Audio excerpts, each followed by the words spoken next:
O país de Velmária era jovem, mas já carregava cicatrizes antigas. Fundado sobre rotas comerciais e plantações de algodão tardio, sustentava-se por uma estrutura social rígida, onde a liberdade era um privilégio negociável. Na capital costeira, Alvenor, casarões brancos conviviam com becos de barro, e o cheiro do mar misturava-se ao da injustiça aceita como rotina. Foi ali que Ismênia Cárdena aprendeu ainda criança que o mundo não protegia os frágeis, apenas os bem-posicionados. Filha mais velha de um escrivão falido e de uma costureira adoentada, Ismênia crescera cedo demais. Aos 13 anos já mediava dívidas, escondia moedas e, sobretudo, cuidava da irmã mais nova, Liora, 6 anos mais jovem, dona de uma sensibilidade que parecia incompatível com Velmária. Liora via beleza onde ninguém mais via. Cantava enquanto lavava roupas, sorria para desconhecidos e acreditava ingenuamente que as pessoas eram melhores do que pareciam. Ismênia, ao contrário, observava em silêncio, não julgava, mas anotava mentalmente cada gesto, cada olhar que podia se tornar ameaça. Desde a morte do pai, fora ela quem assumira o papel de escudo. A condenação veio disfarçada de oportunidade. Um incêndio criminoso destruiu parte do bairro operário onde moravam. A investigação foi rápida, conveniente e falsa.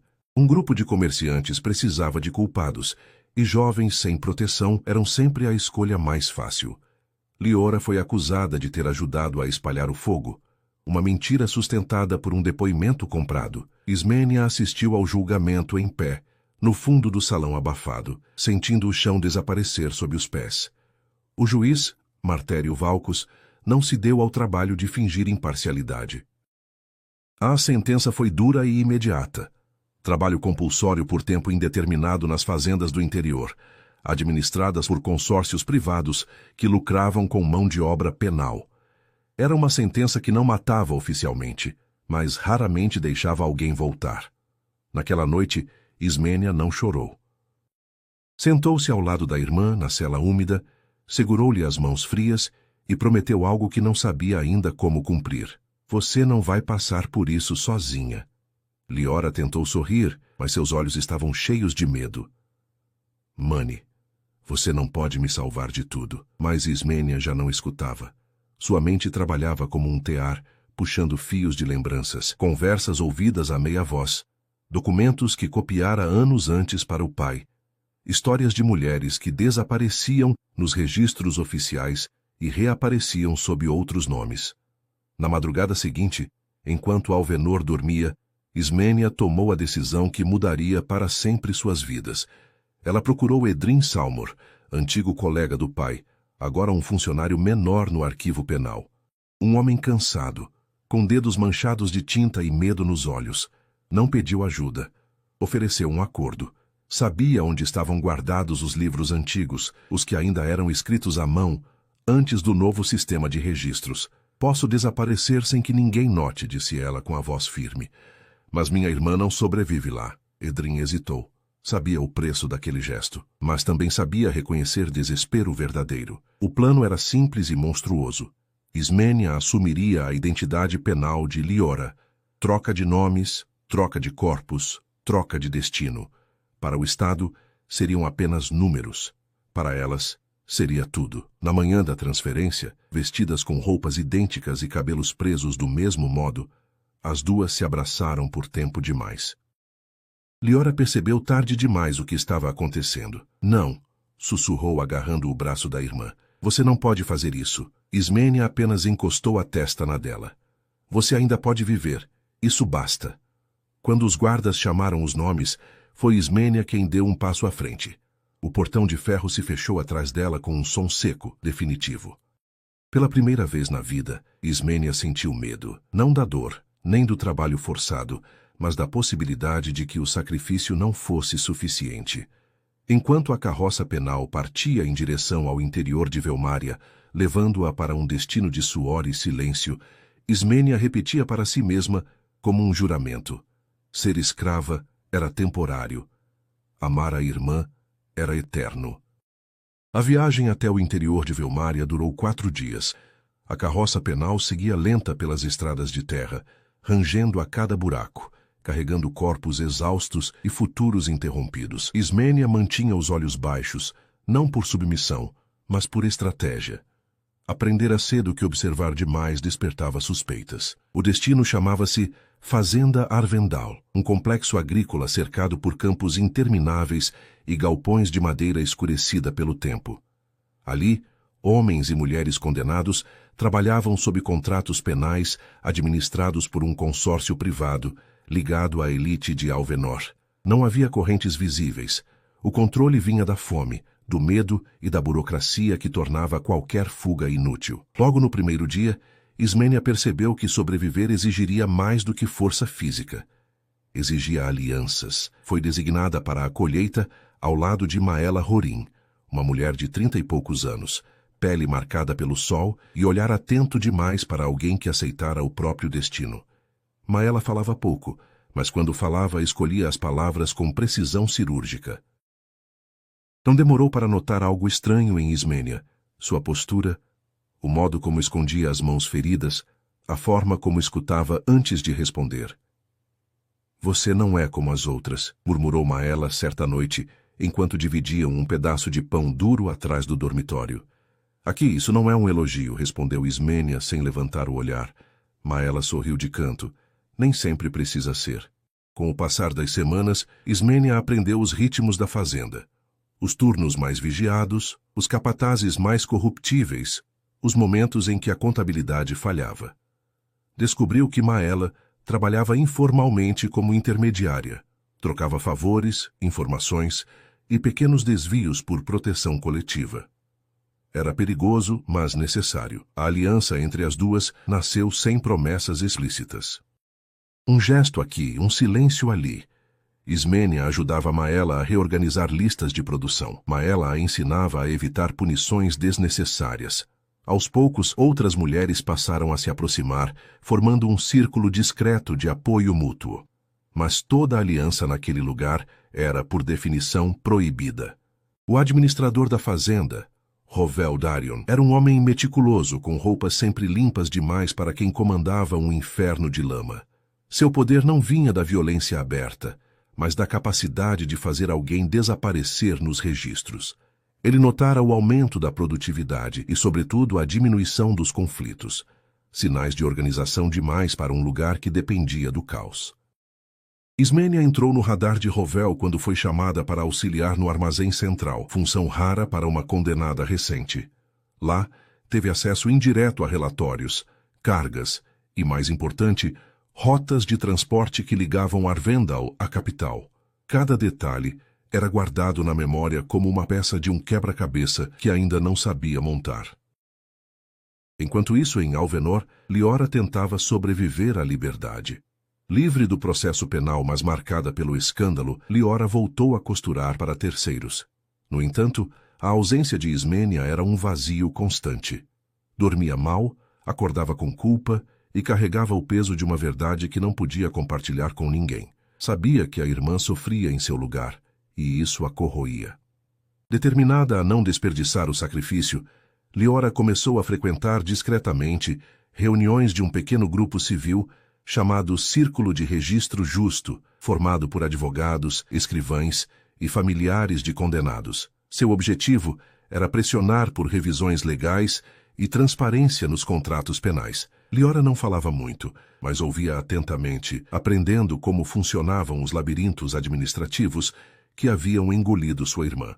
De volta à fazenda, a tensão aumentava. Maela avisou Ismênia de que Rovel planejava uma inspeção surpresa. Qualquer irregularidade poderia resultar em punições coletivas ou algo pior. Naquela noite, escondidas no depósito, Ismênia finalmente revelou parte da verdade. Eu estou aqui no lugar de outra pessoa, disse, em voz baixa. Minha irmã.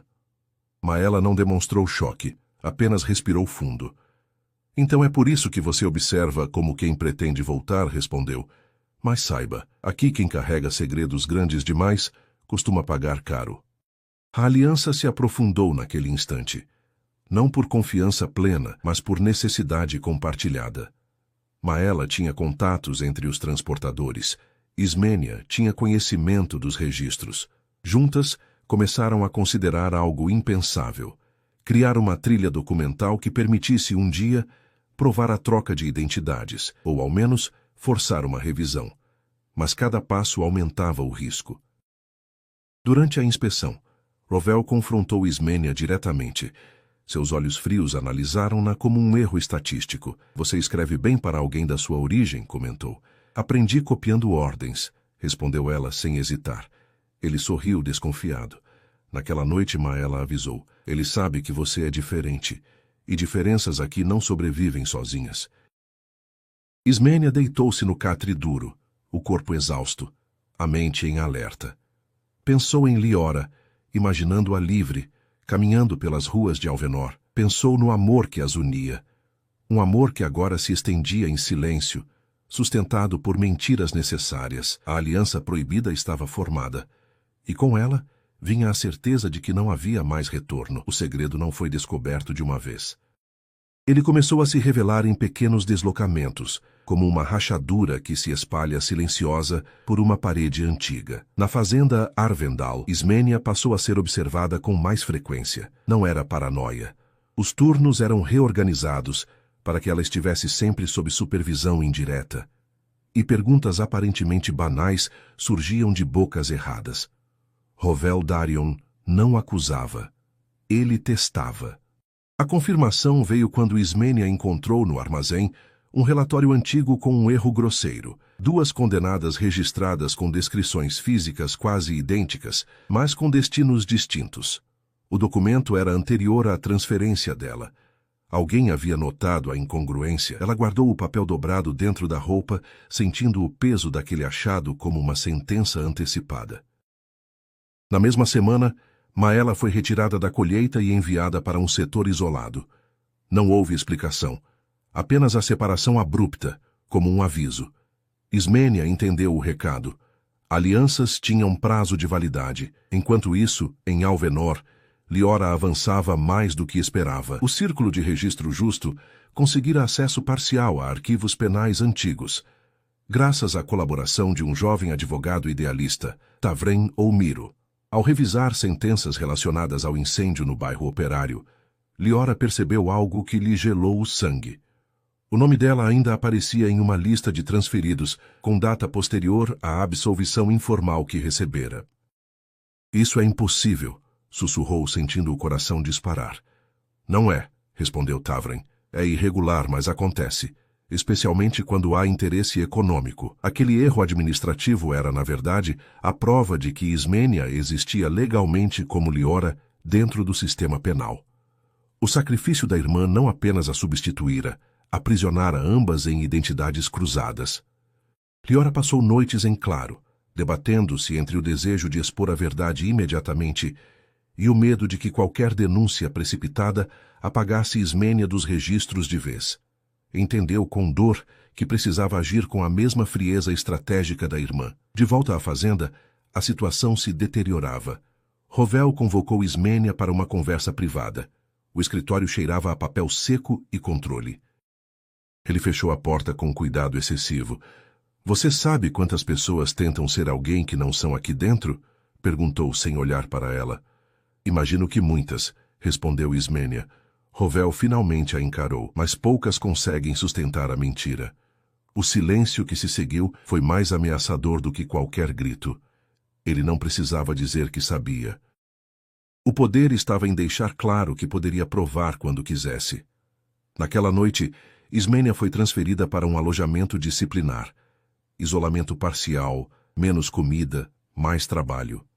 Era o início da pressão formal. Ali, sozinha, começou a escrever mentalmente tudo o que sabia.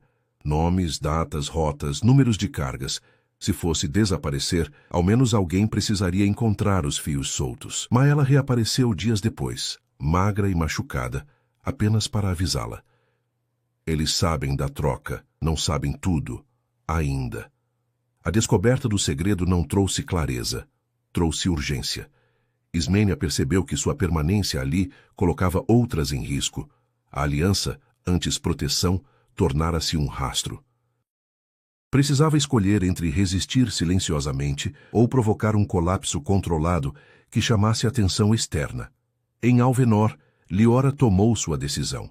Usando o nome do pai e documentos antigos, solicitou formalmente uma revisão do caso do incêndio, anexando as inconsistências encontradas. Sabia que isso acionaria alertas internos.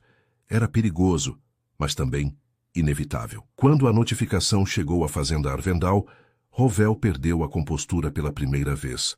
Um pedido de revisão significava auditoria. Auditoria significava perguntas. E perguntas significavam que o segredo, antes confinado àquela terra, ameaçava alcançar a capital. Ismênia foi chamada novamente ao escritório. Você ama muito essa irmã, disse Rovel, agora sem disfarces. A ponto de destruir um sistema inteiro por ela. Ismênia sustentou o olhar. Não, sistemas se destroem sozinhos. Eu só me recusei a ser invisível. Naquele instante, ambos entenderam que o jogo havia mudado. O segredo não era mais apenas uma troca de nomes. Era uma fissura capaz de expor a engrenagem inteira da exploração penal de Velmária. E quando segredos assim vêm à tona, ninguém sai ileso. A auditoria chegou a Arvendal como um temporal fora de época. Não veio com alarde, mas com homens de botas limpas demais, cadernos novos e perguntas que não aceitavam respostas vagas. Rovel Darion tentou manter o controle, redistribuindo turnos, apagando rastros, pressionando capatazes. Mas sistemas construídos sobre silêncio não suportam luz constante. A aprovação não recaiu apenas sobre Ismênia, recaiu sobre todas. As mulheres foram interrogadas separadamente, privadas de descanso, submetidas a mudanças bruscas de trabalho. A estratégia era antiga, quebrar o coletivo para salvar a hierarquia. Maela foi novamente isolada. Outras perderam as poucas proteções conquistadas. A produtividade caiu e, com ela, a paciência dos administradores. Ismênia sentiu o peso da culpa. Cada consequência parecia confirmar o medo que sempre tivera. Amar alguém naquele mundo era arrastar outros para o abismo. Ainda assim, não recuou. Durante um interrogatório, quando perguntada sobre irregularidades nos registros, respondeu com precisão cirúrgica, citando datas e nomes que não deveria conhecer. O auditor-chefe, Silvar Hen, percebeu. Não a interrompeu. Anotou tudo. Na mesma semana, um carregamento de algodão foi retido na estrada após denúncia anônima. Documentos não batiam com o volume real. O prejuízo foi imediato. Pela primeira vez, Arvendal deixava de ser apenas um espaço de punição. Tornava-se um problema político. Em Alvenor, Liora acompanhava tudo à distância, consumida por ansiedade. Tavren avisara que a revisão abrira precedentes perigosos. O consórcio agrícola pressionava o governo. Jornais começavam a sussurrar sobre falhas administrativas. Liora sabia. Se não agisse agora, perderia a irmã para sempre. Ela fez o impensável. Apresentou-se pessoalmente ao escritório central de registros e declarou diante de 2 funcionários e um notário que vivera ilegalmente sob identidade trocada. Não mencionou nomes de imediato. Apenas exigiu proteção formal para testemunhar. Foi um gesto de risco absoluto. Se fosse ignorada, seria presa. Se fosse ouvida, o escândalo seria inevitável. A notícia chegou a Arvendal 2 dias depois. Rovel entrou em colapso silencioso. Tentou negociar, oferecer acordos internos, prometer transferências brandas. Nada funcionou. Silvar Hen ordenou a suspensão temporária dos trabalhos forçados e a revisão coletiva das sentenças. Era uma medida extrema, rara, e sinalizava que o problema ultrapassara a Ismênia. Naquela noite, reunidas no dormitório pela primeira vez, sem vigilância direta, as mulheres falaram. Histórias emergiram, penas alongadas sem justificativa, nomes apagados, parentes que nunca receberam notícias. O sofrimento individual transformou-se em narrativa comum. A provação deixava de ser solitária. Maela segurou a mão de Ismênia. Se isso ruir, disse, não será só por você. Ismênia chorou pela primeira vez desde que entrara em Arvendal, não de medo, mas de reconhecimento. O amor que a trouxera até ali agora se espalhava, ampliado, irreversível. Quando a ordem de transferência chegou, Ismênia não sabia se era libertação ou punição final. Foi escoltada até a capital para confronto formal de registros. No corredor do prédio central, viu Liora pela primeira vez em meses. As duas se encararam em silêncio. Não houve abraço imediato. Apenas a confirmação muda de que ambas haviam atravessado o fogo. O sistema, ferido, ainda não caíra. Mas a provação coletiva expusera sua estrutura, e dali em diante, nada poderia ser restaurado ao que era antes. A cidade de Alvenor parecia irreconhecível sob a luz da manhã fria. A capital, que antes exibia uma fachada de ordem e progresso, agora pulsava com o som de um novo tipo de justiça, lenta e implacável. As ruas que haviam presenciado tantas lutas silenciosas, tantas humilhações escondidas, estavam prestes a testemunhar algo diferente, uma verdadeira reviravolta. Ismênia e Liora estavam agora frente a frente no salão central de registros, o lugar onde tudo começou e onde a verdade finalmente seria revelada. O auditório estava cheio, mas a maior parte da atenção estava voltada para as duas irmãs, que haviam se reunido sem palavras, sem os olhos marejados de antes, mas com um vínculo profundo, intocável, invisível aos outros. Diante delas, uma comissão composta por juízes, advogados e representantes do consórcio privado que administrava as fazendas penais de Velmária. O tom era formal, mas as intenções eram claras. Eles estavam ali para tentar controlar o dano, para salvar a fachada do sistema, mas havia algo inusitado naquele dia. Silvar Hen, o auditor que começara a investigação, agora parecia mais um espectador do que um participante. Ele olhava para Ismênia com respeito, mas também com uma pitada de admiração por sua coragem e habilidade. Sua presença ali não era apenas para conduzir uma revisão administrativa, era uma avaliação moral. Rovel Darion não estava presente. Seu destino fora selado pela reação da população e pelas repercussões políticas da auditoria. Ele havia sido removido e o consórcio estava em processo de reformulação. Liora, ao contrário, estava mais calma do que jamais estivera. A adrenalina da ação havia passado, e ela agora compreendia a magnitude de sua decisão. Quando se apresentou aos membros da comissão, fez-o não com medo, mas com convicção. Declaro que meu nome nunca deveria ter sido retirado dos registros. A troca de identidade, embora tenha sido necessária, nunca deveria ter ocorrido, disse ela com clareza. Fui privada da minha liberdade, da minha história, e hoje, diante de todos, exijo não apenas a verdade sobre meu caso, mas justiça para todas as outras vítimas de um sistema corrupto. Suas palavras ecoaram no salão como um trovão, e por um instante, o silêncio foi absoluto. Liora se manteve firme, sabendo que as palavras da irmã, aquelas que ela não poderia proferir, estariam na boca de todos. Enquanto ela falava, Ismênia estava diante dos registros revisando o arquivo completo do seu caso e de outros como o dela. A confiança no sistema, que por tanto tempo havia se mostrado inquebrantável, estava agora sendo questionada diante de uma realidade nua e crua. Ismênia era um símbolo e sabia disso, mas ela não queria ser lembrada como a heroína de uma história. Queria ser lembrada como uma mulher que, por amor à irmã, teve coragem de reescrever o próprio destino. Foi então que Silvar Hen se levantou, interrompendo a tensão do ambiente. Sua voz, que antes soava austera, estava agora cheia de um certo pesar. A partir deste momento, os registros de todas as sentenças serão revisados minuciosamente, e aqueles que tiverem sido falsificados ou modificados de maneira ilícita terão seus casos reabertos. Não apenas isso, uma nova comissão será formada para investigar as condições de trabalho nos campos e o tratamento dado aos condenados. Era uma vitória silenciosa, mas ainda assim significativa. O peso das palavras de Hen não estava apenas na promessa de justiça, estava na credibilidade que ele agora representava.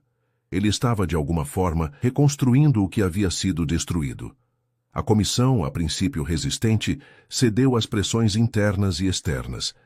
Sabiam que não poderiam ignorar o clamor público que vinha de cada canto de Velmária. As reformas não seriam rápidas, mas começaram a se desenhar. E tudo isso havia sido possível não apenas pelo esforço legal de Liora ou pela bravura de Ismênia, mas pela força de uma história que uniu vozes de mulheres que nunca antes haviam sido ouvidas. Quando o julgamento finalmente chegou ao fim, com a revogação da sentença de Ismênia e o reconhecimento da troca de identidades, as irmãs saíram do salão como mulheres diferentes, não porque o mundo tinha mudado para elas, mas porque elas haviam mudado o mundo ao seu redor. Ismênia recebeu sua liberdade condicional, mas o sistema a marcaria para sempre. Ela sabia que jamais seria a mesma. Mas, de alguma forma, isso a confortava. A luta havia trazido não apenas liberdade, mas uma nova identidade, coletiva e compartilhada. Liora, por sua vez, não apenas recuperou seu nome, mas também sua dignidade. Ao lado da irmã, agora em segurança, ela entendeu o verdadeiro significado do amor. Não um sentimento de apego ou posse, mas um poder imenso de transformar o mundo, de desafiar o impossível e de sustentar a vida, mesmo em tempos de grande escuridão. Ismênia e Liora se afastaram do salão, caminhando juntas pelas ruas de Alvenor. O futuro, embora ainda nebuloso, se mostrava mais promissor. Elas haviam ganhado algo além de suas vidas. Haviam deixado um legado de esperança para todas as mulheres e homens que um dia também lutariam por sua liberdade. E, no fundo, sabiam. A verdadeira luta não acabava ali. Ela apenas começava.